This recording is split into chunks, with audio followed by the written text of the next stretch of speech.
Bienvenue dans ces décryptages. Parfois, on a tendance à penser qu'il faut un long discours pour changer notre vision des choses. Eh bien, pas du tout. Aujourd'hui, on va voir comment un texte minuscule, juste une poignée de mots, peut complètement transformer le langage.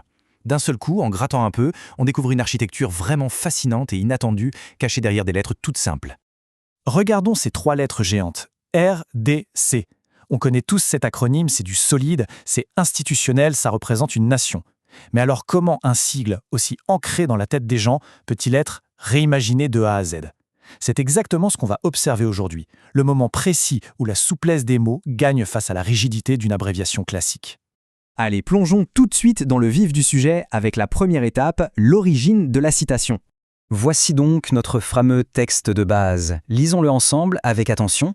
Pour Alain Moloto, la RDC signifie « Jésus-Christ, le roi du Congo ». Banner Mulongo. Bon, c'est extrêmement court, mais écoutez bien ce rythme. On a d'abord ce cadre très personnel posé au début. Ensuite, ces deux points. Ça crée un vrai petit suspense, comme un roulement de tambour avant la grande révélation, pas vrai? Et pour finir, pam, la signature qui vient sceller l'ensemble. Un texte bref, mais d'une densité incroyable.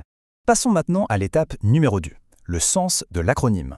C'est là que l'analyse devient vraiment croustillante. Le glissement des mots est juste parfait. Le R ne veut plus du tout dire République, il se transforme en roi. Le D bascule tout simplement vers le petit mot de liaison du. Et le C, lui, garde sa racine géographique évidente avec le mot Congo. En fait, la coquille initiale reste exactement la même, mais le contenu est littéralement métamorphosé. C'est une pirouette linguistique absolument brillante et immédiate. Et le truc capital à retenir ici, c'est l'ampleur de cette redéfinition. On n'est plus du tout face à un acronyme administratif. On entre dans une dimension ultra spécifique et profondément spirituelle. D'ailleurs, ça va plus loin que juste « roi du Congo ». Le texte complet pose l'entité suprême, Jésus-Christ, le roi du Congo. C'est fou quand on y pense. On prend 3 lettres du quotidien et on en fait le réceptacle d'une déclaration théologique majeure. C'est l'affirmation d'une souveraineté totale, encapsulée dans un acronyme qu'on croyait connaître par cœur. Ce qui nous amène tout naturellement à notre dernier point, la déclaration spirituelle. Si on décortique ça de façon méthodique, on a 3 grands piliers. Le premier, c'est le sujet. Alain Moloto. Le « pour Alain Moloto » nous dit d'emblée que ce n'est pas une vérité universelle qu'on impose, c'est une conviction hyper intime, une perspective personnelle.